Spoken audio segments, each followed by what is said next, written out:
to all of you from the news section of the daily map update prepared by the Pioneer. We will soon pass on to you the latest data on the confliction between Russia and Ukraine. According to the latest reports, the Ukrainian army's counterattack is continuing in 4 sectors of the front line. There are also gains of the Ukrainian army in some regions. In particular, we can say that the Zaporizhia front line is from these regions. The counteroffensive operation of the Ukrainian army have left 100 days behind. There are radical gains of the Ukrainian army in the Robotyne part of the Zaporizhian front line. In particular, we see that the new strategy of the Ukrainian army is working. As you know, this strategy is about expanding the front line. So what is the latest situation on the front line? Let's examine the latest developments together. The Pioneer continues to bring the confliction between the Russian army and the Ukrainian army to your screens. Don't forget to subscribe to our channel and turn on notifications so as not to miss our reports today and daily reports. You can also help us reach more people by commenting on our videos. If you're ready, let's start. The Pioneer reports. I would like to start a report today with the Zaporizhia front line. There were 2 regions here that we took into account. The counterattacks of the Ukrainian army is concentrated on Robotyne and Buhaldar on the Zaporizhia front line. We see that the counterattacks of the Ukrainian army continues violently, especially in Robotyne region. Now let's see the areas on the map. Yes, first, I want to show you the situation of the last few days here, accompanied by the timeline. According to the data we have, it seems that the Ukrainian army has captured the Robotyne region in the last few days. However, this information has not yet been confirmed by the Ukrainian armed forces sources, nor by Russian armed forces sources. On the other hand, we see that the Ukrainian army has made progress in the direction of Novoprokopivka in the last few days. The blue areas we see here represent the regions liberated by the Ukrainian army as part of counteroffensive. When we look at the timeline, we see only a few daily movements here. In other words, it seems that within a few days, it has liberated a fairly large areas from the Russian occupation. As you know here, the Ukrainian army is trying to break through the Russian defense lines. In particular, the crossing of the line between Novoprokopivka and Verbov will provide a great advantage to the Ukrainian army.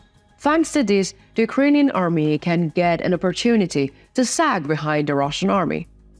In addition, this line extends to Tokmak, one of the main targets of the Ukrainian army. Therefore, the Ukrainian army is making an advance. Here seems to be a first condition for victory. Here again, we see that the confliction between the artillery units. According to the latest reports, Russian artillery units hit Ukrainian positions located in Orikhiv and Malayanka-Tokmakta. On the other hand, Ukrainian artillery units hit Russian positions in Kopani, Verbov, Novofedorivka, and Novoprokhorovka. Yes. Now let's continue our report by examining the latest situation on Buhaldar section of the Zaporizhia front line. The Ukrainian army continued its attacks near Novodonetsk and Novomayorsk with artillery support. The conflicts in these regions are now concentrated on settlements. In other words, the Ukrainian army has entered the outer walls of the regions. Russian troops were largely withdrawn during the clashes. When we look at the timeline accompanied by the withdrawal of the Russian army, it clearly appears. These colorless areas that you see on the map have not been updated at the moment. However, the dominance of the Ukrainian army in these regions is currently in question. It seems that the Russian positions have been largely cleared. Here we see that there is also an advance of the Ukrainian army in Priyotny region. Let's look at this region again with the timeline. Here we see that the Ukrainian army has entered the Russian positions in the area of dominance. As you may recall, the Ukrainian army had also increased its attacks in the region. It seems quite possible that we will hear new Ukrainian gains from this region in the coming days. I will conclude our report by examining the artillery attacks here as well. According to the latest reports, Russian artillery units hit Yorkhain and Ostromayorsk. It is also hit Ukrainian positions in Novodonetsk and Novomayorsk, which the Ukrainian army was very close to capturing. Against this, the Ukrainian troops worked in fairly large areas on the Buhaldar front line. According to reports, Ukrainian artillery units continue to hit Russian positions located in Priyotny, Zavidny Bazhania, Starmelinka, and Kermenchik. Now let's continue with the Donetsk front line. I remember that I have repeatedly used the following statements about this region. The Donetsk front line is a calmer front line comparing to the other fronts. I can't give you much map change information about this region in our reports. Compared to the other fronts, we see that only artillery corps attacks are intense. However, with the developments in recent days, these statements of mine have become invalid. Let's look at Opidny region here.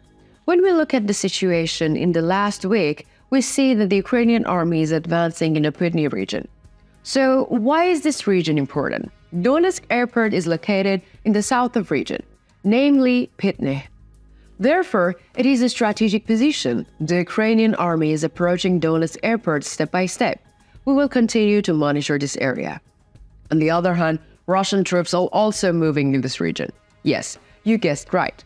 Russian troops have launched an attack in the direction of Mariinka again in recent days.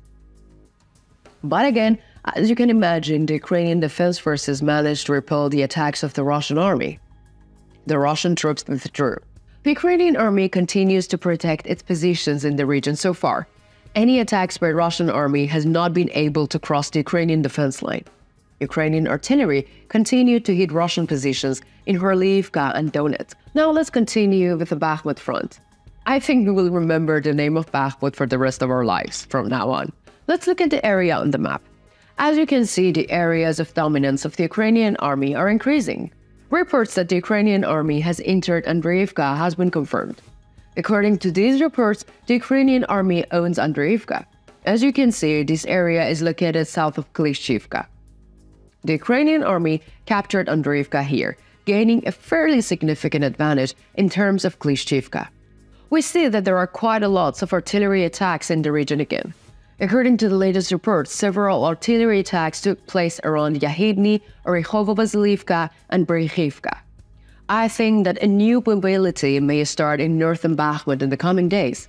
The Russian army had occupied 17% of Ukraine's territory since 2014. The Ukrainian army, on the other hand, has liberated about 7% of these areas with counterattack. And will it be able to save the remaining 10%? We will see in the coming days. Do you think the Ukrainian army will be able to liberate all the occupied territories? How do you assess the latest situation on the front line? Do you think that there will be any activity in the north of Bakhmut? Mention it in the comments. I'm reading and caring about all your comments.